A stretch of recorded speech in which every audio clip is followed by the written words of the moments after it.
Sa ating bansang Pilipinas, may nagsasabing si Jesus ay Diyos, si Jesus ay anak ng Diyos, si Jesus ay tao. Kaya huwag kayong magtaka, talagang malilito kayo. Pero wala po kayong kamalay-malay na sa amin sa Islam. Ang kasagutan kung si Jesus ba ay Diyos, anak ng Diyos o tao. Sa paanong paraan? Sa Islam, may 4 na uri ng tao na nilikha ang Allah upang ipakita niya kung gaano siya kadakila. At makikilala natin dito kung sino si Jesus. Itong 4 na nilikha ng Allah na tao sa iba't ibang paraan, unang-una dito makikita natin si Adan. Si Adan ang unang taong nilikha ng Allah, wala siyang nanay, walang tatay. Ang component na ginawa sa kanya ay lupa, ginawang putik, hinulma ng Allah, at kanyang binigyan ng buhay. Walang nanay, walang tatay. Si Adan, tandaan natin yan. Sino ang pangalawa? Si Eva. Mula sa tadyang ni Adan, wala siyang nanay. Ito walang nanay, tatay. Si Eva galing sa lalaki, walang nanay. Sino ang pangatlo? Nagsiping na si Adan at si Eva. Mula sa egg cell ni Eva at sperm cell ni Adan, lumabas ang kan ni Adan. Kail, Abil, tayo. Tayo na ay may nanay at tatay. Adan, walang nanay, walang tatay. Ang kabaliktaran tayo, may nanay, may tatay. Adan, walang nanay, walang tatay. Si Eva galing sa lalaki, walang nanay, nilikha ng Allah ang pang-4. Sino? Ito si Jesus. Naglikha ang Allah ng isang espiritu, linagay sa sinapupunan ng isang babaeng birhen, isinilang ni Birhen Maria si Jesus na may nanay, walang tatay, kabaliktaran ni Eva na galing sa lalaki, walang nanay. So ito po ang 4. Kung mapapansin po natin, huli pa na nilikha si Jesus. Kung titingnan natin ang 4 na pagkalikha na ito, mas espesyal ang pagkalikha kay Adan at kay Eva. Bakit? Hindi dumaan sa sinapupunan, hindi dumaan sa pagkabata, malaki na sila. Samantalang tayo at si Jesus, napakaliit ng pagkakaiba. Tayong lahat, pinaglihi tayo ng ating nanay. Sino naglihi kay Jesus? Ang nanay niya si Virgin Mary. Ako 9 na buwan sa sinapupunan ng aking nanay. 9 na buwan din si Jesus sa sinapupunan ni Virgin Mary. Pagsilang sa akin ng aking nanay, normal, hindi cesarean. Saan ako dumaan? Paglabas ko, pagsilang ng aking nanay, sa puwerta ng aking nanay. Si Jesus nung isilang ni Virgin Mary, normal, hindi cesarean, kaya siya'y dumaan sa puwerta ni Virgin Mary. Paglabas ko sa sinapupunan ng aking nanay, ako'y umiiyak, ako'y dumididi, ako'y natutulog. Paglabas ni Jesus sa sinapupunan ng kanyang nanay, umiiyak, dumididi, natutulog. Ano ang pagkaiba sa atin? Maliit lang. Tayo'y may nanay, may tatay. Si Jesus may nanay, walang tatay. At sa atin mga tagapakinig na hindi pa mga Muslim, wag natin bibigyan ng tatay si Jesus dahil masisira ang tatak ni Maria na siya'y birhen. Birhen. Kaya nga siya birhen dahil walang lalaking nakagalaw sa kanya. Ngayon, ano ngayon ang kalagayan ni Jesus Christ? Sa Islam, siya'y anak ni Maria, propeta ng Allah. Maliwanag na maliwanag kapag nangangaral si Jesus Christ nung kanyang kapanahunan, binanggit ng Allah sa banal na Quran, laging sabi ng Allah na binanggit ni Jesus kapag nangangaral siya, wa innallaha rabbi wa rabbukum fa'budu hada siratum mustaqim. Sa pinakamalapit na kahulugan sa ating wika, sinabi ng Allah na kapag nangangaral si Jesus Christ nung kanyang panahon, sabi ni Jesus Christ, katotohanan ng Allah ang aking Panginoon at inyong Panginoon, sambahin siya nag-iisa, ito ang matuwid na landas. At karagdagan pa mga mahal na tagapakinig, laking gulat ko na dating Kristiyano, natuklasan ko na ang aral sa Islam. Si Jesus pala hanggang ngayon, siya'y buhay, hindi pa namamatay. Samantalang ako noon, pinaniwalaan ko siyang Diyos, namamatay at nabubuhay. Ngayon sa Islam, siya'y anak ni Maria, propeta ng Allah, pero hindi pa pala siya namamatay.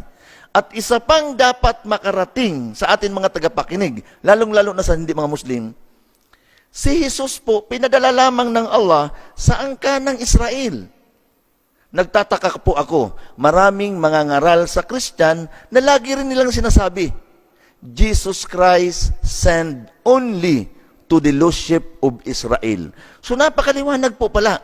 Si Jesus ay pinadala lamang sa naliligaw ng tupa ng Israel. So ibig sabihin, si Jesus hindi pinadala sa Amerika para sa naligaw na Amerikano. Lalong hindi rin si Jesus pinadala sa China para sa naligaw na Chinese.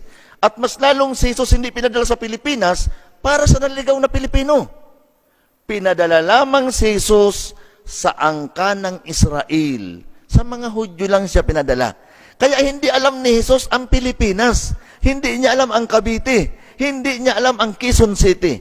Sa mga Hudyo po siya pinadala. At alam po ba natin na nung dumating si Jesus Christ sa angkan ng Israel sa mga Hudyo, dalawa lang ang claim sa kanya. Sabi ni Jesus, ako'y sugo ng Allah. Anong sabi ng mga Hudyo? No, impostor ka. Yun lang. Sabi ni Jesus, propeta ako. Sabi ng mga Hudyo, hindi, sinungaling ka, impostor ka. Walang turo na siya Diyos. Walang turo na siya anak ng Diyos. Wala.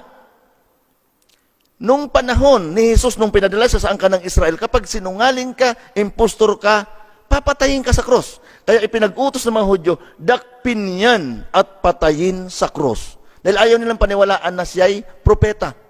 Anong ginawa ni Jesus Christ para paniwalaan siyang propeta siya?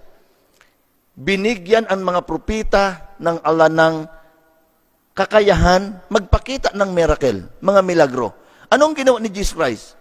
Nakalagay sa banal na Quran, dumakot siya ng kapirasong putik, ginawa niya itong ibon, hinipan niya, at lumipad. Para sabihin niya sa mga Hudyo na ako'y propeta. Pero sinasabi ni Jesus na hindi ito ganang akin, kundi sa pahintulot ng Allah na nagsugo sa akin. Hindi siya pinaniwalaan. Ayaw siyang tanggapin ng mga Hudyo. Dakpin niyan at patayin niyan sa cross. Doon na si Jesus nagbuhay ng patay, nagpagaling ng kitungin, nagpadilat ng bulag, at nagpalakad ng lumpo. Ngunit ito sa pahintulot ng Allah, para lamang paniwalaan na siya'y propeta, pero hindi pa rin tinanggap ng mga Hudyo. Ipinag-utos pa rin na dakpin niyan at patayin sa cross. Ang ginawa ni Jesus, nung tutuluyan siya dakpin at patayin sa cross, sa tafsir ni Ibn Kathir, inipon ni Jesus Christ ang 12 disipulos niya sa loob ng isang bahay. Ang tawag sa disipulos, 12 na disipulos, Hawariyun. Nung naipon ni Jesus Christ ang 12 disipulos, sabi ni Jesus, sino ang papayag sa inyo na ang mukha ko ipamukha sa kanya? At pinagdikit niya ang daliri niya, magsasama kami sa paraiso sa kabilang buhay. Ang tumaas ang kamay doon sa 12 disipulos, yung pinakabata. Sa tafsir niya ni Ibn Kathir. Nagulat si Jesus na sa 12 disipulos, yung pinakabata ang tumataas ang kamay. Kaya 3 times niya itong inulit. Sino sa inyo ang papayag na ang mukha ko ipamukha sa kanya at magsasama kami sa paraiso sa kabilang buhay? Sa pangatlong pagkakataon, yun pa rin ang tumataas ang kamay. Kaya sinabi ni Jesus, ikaw yun. Pinatunayan ng Allah sa Quran, وَمَا قَتَلُوهُ وَمَا سَلَبُوهُ وَلَكِنْ شُبِّهَ لَهُمْ. Sa pinakamalapit na kahulugan sa ating wika, sinabi ng Allah, hindi nila napatay si Jesus at hindi na ipako sa krus. Ang mukha ni Jesus pinamukha sa batang disipulos at ang tunay na Jesus ay inangat ng Allah. Ang Allah ay naglikha ng 7 bahagdan ng kalangitan. Nandun niya yung si Jesus sa second heaven. Pangalawang bahagdan ng kalangitan. Nandun niya yung si Jesus, buhay. Kaya naman sa paniniwala ng mga Muslim, walang ibang propetang muling babalik maliban kay Jesus Christ. Bakit? Dahil siya'y buhay. Kaya para sa atin mga tagapakinig na hindi pa mga Muslim, naniniwala kami sa second coming ni Jesus Christ. Bakit? Buhay siya, kaya siya kailangan bumalik. Mga mahal na tagapakinig, huwag kayong maniniwala na sa panahon natin ngayon, may patay at may kakayahang bumalik. No. Dahil kung may patay na may kakayahang bumalik ngayon, solve na sana ang kaso ni Ninoy Aquino at ni Da Blanca. Ang daming mga babaeng ni-rape sa Pilipinas. Ni-rape, pinatay, nilibing. Bakit ang rapist hanggang ngayon, buhay pa, nasa kulungan? Kung nakakabalik ang patay, di dapat minulto na yun. Dapat sinakal na. Kaya hindi nangyayari yan dahil walang patay na bumabalik. Kaya si Jesus ay babalik dahil siya po ay buhay. Tanda na malapit na ang araw ng paghukom. Hanggang dito na lamang po. Maraming salamat.